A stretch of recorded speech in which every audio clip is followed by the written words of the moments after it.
Hello বন্ধুরা, কেমন আছেন আপনারা সবাই? আশা করছি আপনারা সবাই ভালো আছেন। বন্ধুরা, আজকে আপনাদেরকে যে দেশের যাত্রায় নিয়ে যেতে চলেছি, এই দেশের সাথে আমাদের দেশের অনেক পুরনো সম্পর্ক। আমার সোনার বাংলা আমি তোমায় ভালোবাসি দেশটির জাতীয় সঙ্গীত, যা লিখেছেন আমাদের বিশ্বকবি রবীন্দ্রনাথ ঠাকুর। আপনাদের বলে রাখি, এই দেশকে স্বাধীন করতে আমাদের দেশ অনেক সাহায্য করেছিল। এই দেশের ভূমিতে আমাদের অনেক পূর্বপুরুষেরও জন্ম হয়েছিল। এটি এমন একটি দেশ যাকে আমরা কান্ট্রি অফ রিভার্স নামেও জানি, কারণ এই দেশে 700রও বেশি নদী বয়ে চলেছে। আমাদের দেশে যেমন সবাই মাছ খেতে খুব ভালোবাসে, ঠিক এই দেশেও সবার খাবারে মাছ থাকবেই। দেশটির রাজধানী শহর হলো ঢাকা, যাকে সিটি অফ মস্কো বলা হয়। এই দেশটিতে 2000-এরও বেশি খবরের কাগজ আর ম্যাগাজিন ছাপানো হয়। দেশটির স্ট্রিট ফুড খুব সুস্বাদু। তো বন্ধুরা, আজকে আপনাদেরকে বাংলাদেশের সম্পর্কে বলতে চলেছি। ভিডিওটি খুব ইন্টারেস্টিং হতে চলেছে, তাই ভিডিওটি পুরো দেখার অনুরোধ রইল। সবার প্রথমে আপনাদের বলি, দেশটির সরকারি নাম হলো পিপল রিপাবলিক অফ বাংলাদেশ। দেশটির টোটাল জনসংখ্যা 16 কোটির কাছাকাছি। জনসংখ্যার দিক থেকে দেশটি দুনিয়ার 83তম সব থেকে বড় দেশ। দেশটির প্রত্যেক স্কোয়ার কিলোমিটারে 1265 জন মানুষ দেখা যায়। দেশটির টোটাল জনসংখ্যার মধ্যে 40% মানুষ শহরে থাকে, আর বাকি 60% মানুষ গ্রামে থাকে। দেশটির 90% মানুষ ইসলাম ধর্ম পালন করে, আর বাকি 9% হিন্দু, আর 1% কিছু অন্য ধর্মের মানুষ থাকে। দেশটির বর্ডার ভারত আর মায়ানমারের সাথে ছুঁয়েছে, আর একদিকে বে অফ বেঙ্গল রয়েছে। বাংলাদেশের অর্থনৈতিক কেন্দ্র হলো রাজধানী শহর ঢাকা। এই শহরটি দেশটির প্রধান শহরগুলির মধ্যে একটি। এই ঢাকা শহরটিতে সব রকম সুবিধা রয়েছে, যা বড় বড় শহরগুলোতে থাকে। ঢাকা দুনিয়ার সব থেকে বড় 10তম সব থেকে বড় শহর। বাংলাদেশ যদিও একটি গরিব দেশ, কিন্তু ঢাকা শহরটি 10তম সব থেকে বড় শহর। ঢাকা শহরে সব দিকে একটি করে মসজিদ দেখা যায়। এই কারণে ঢাকা শহরটিকে মসজিদের শহরও বলা হয়। এখানকার কিছু মসজিদ এত সুন্দর, যা দেখে আপনার মন খুশি হয়ে যাবে। বাংলাদেশ দুনিয়ার একমাত্র এমন দেশ যে তার ভাষা বাঁচানোর জন্য অনেক বছর লড়াই করে গিয়েছে। প্রথমে বাংলাদেশকে ইস্ট পাকিস্তান নামে জানা হতো, কিন্তু এখানকার মানুষ বাংলা ভাষায় কথা বলতো। আবার পাকিস্তানের জাতীয় ভাষা ছিল উর্দু। ইস্ট পাকিস্তানে বাংলা ভাষার বদলে তখন সবাইকে উর্দু ভাষা বলার জন্য বলা হয়, যা এখানকার মানুষরা মানতে রাজি হয় না। এই ভাষা নিয়ে কয়েক বছর লড়াই চলতে থাকে, আর শেষে 1971 সালে ভারতের সাহায্যে বাংলাদেশকে স্বাধীন করে দেওয়া হয়। যদিও আজ এই দেশের ভারতের সাথে তেমন কোনো সম্পর্ক নেই। এই দেশের সাথে আজ ভালো সম্পর্ক চীনের। বাংলাদেশের প্রধান রোজগার হলো কৃষি। চাল বাংলাদেশে খুব বেশি চাষ করা হয়। এই দেশ থেকে পৃথিবীর অন্য দেশগুলোতে চাল এক্সপোর্টও করে থাকে। দেশটির প্রায় 66% ভাগ জমি, যা কৃষিকাজে ব্যবহার করা হয়। এছাড়া দুনিয়ার যত বড় বড় পোশাক কোম্পানি রয়েছে, তার প্রোডাকশন বাংলাদেশেই হয়ে থাকে। দুনিয়ার টোটাল পোশাক কোম্পানির 60% উৎপাদন এই দেশেই হয়ে থাকে। সাথে পুরো দেশে ব্যবহৃত টোটাল চায়ের 3% বাংলাদেশ উৎপাদন করে।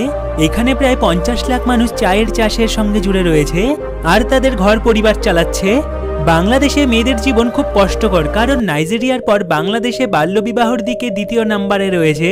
এখানে আইন অনুসারে 18 বছরের আগে বিয়ে করা লিগ্যাল, কিন্তু ইউনিসেফ এক সার্ভের দ্বারা জানা গিয়েছে এখানে প্রায় 74% বাংলাদেশের মহিলার বিয়ে 18 বছরের আগেই করানো হয়েছে।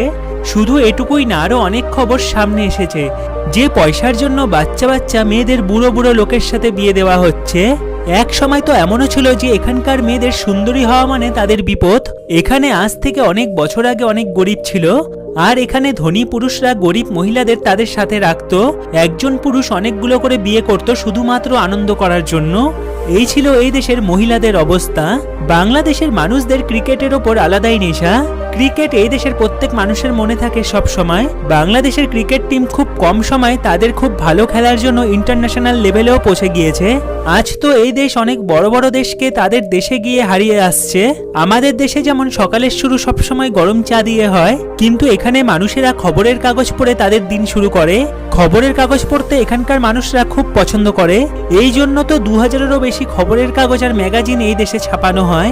আপনারা বাংলাদেশের পতাকা তো দেখেছেন। পতাকার মধ্যে আপনারা দুটি রং দেখতে পান, একটি হলো লাল আর একটি সবুজ।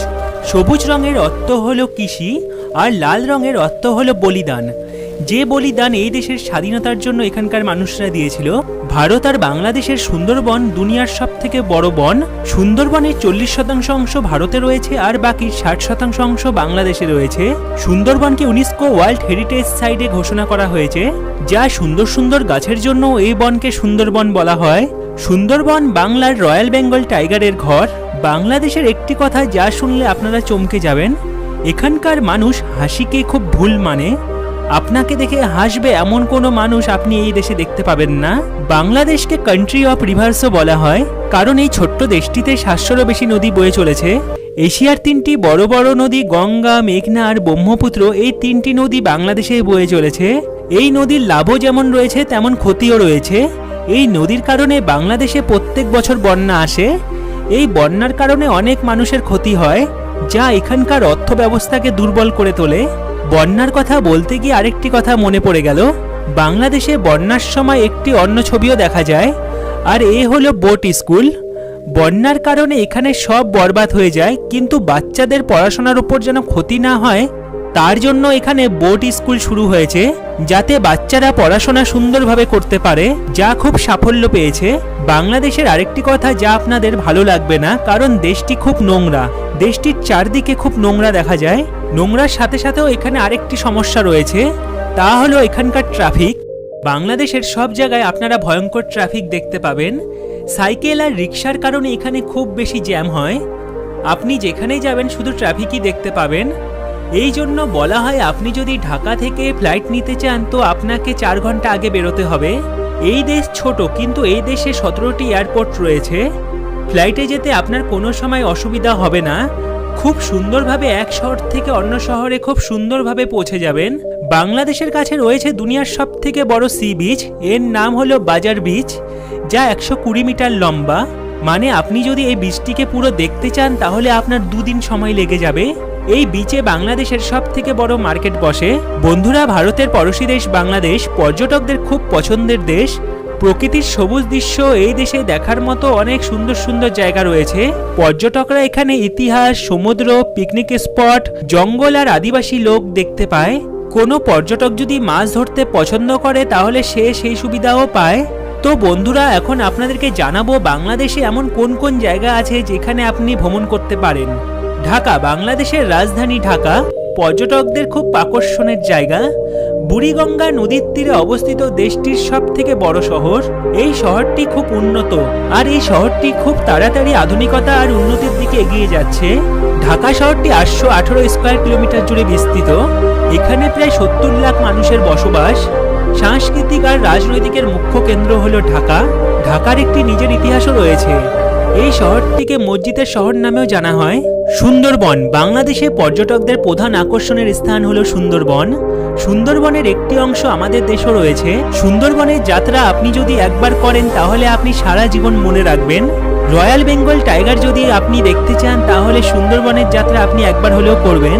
রয়্যাল বেঙ্গল টাইগার এখানকার জাতীয় পশু, আর এটি এই দেশের পরিচয়। সাথে সুন্দরবন অনেক বিষধর সাপেরও ঘর। চট্টগ্রাম, বাংলাদেশের দ্বিতীয় বৃহত্তম শহর। চট্টগ্রাম খুব সুন্দর একটি জায়গা। এখানকার পাহাড়, ঘন জঙ্গল আর বড় বড় নদী আপনার মন কেড়ে নেবে। যে একবার চট্টগ্রামে আসে সে এখানে বারবার আসতে চায়। বন্দরনগরীর নামে পরিচিত এই শহরটি বাংলাদেশের দক্ষিণ পূর্বাঞ্চলে চট্টগ্রাম জেলায় অবস্থিত। এখানকার আবহাওয়া খুব সুন্দর, এখানে বেশিরভাগ সময় বৃষ্টি হয়। কুয়াকাটা সি বিচ, বাংলাদেশের সবথেকে সুন্দর জায়গাগুলোর মধ্যে এটি একটি জায়গা। এটি একটি সমুদ্র। আপনি যদি সূর্যোদয় আর সূর্যাস্ত দেখতে চান তাহলে এই জায়গাটি আপনার জন্য। তার সাথে একের পর এক সুস্বাদু সামুদ্রিক খাবার। এখন আপনাদের বলি আপনি কি করে বাংলাদেশে পৌঁছাতে পারেন। আপনার যদি সব ডকুমেন্ট ঠিক থাকে তাহলে আপনি 7 দিনের মধ্যে ভিসা পেয়ে যাবেন। বাংলাদেশ খুব সস্তার দেশ, তাই এখানে ঘুরতে আপনার 6 থেকে 7 দিনে 50,000 টাকা খরচা হবে। বাংলাদেশের কারেন্সি হলো বাংলাদেশি টাকা। তো বন্ধুরা, এই হলো বাংলাদেশ। আপনারা কবে যাচ্ছেন বাংলাদেশে আমায় কমেন্ট করে জানাবেন। আপনার যাত্রা শুভ হোক। ভিডিওটি ভালো লাগলে চ্যানেলটি সাবস্ক্রাইব করবেন আর একটি লাইক অবশ্যই দেবেন।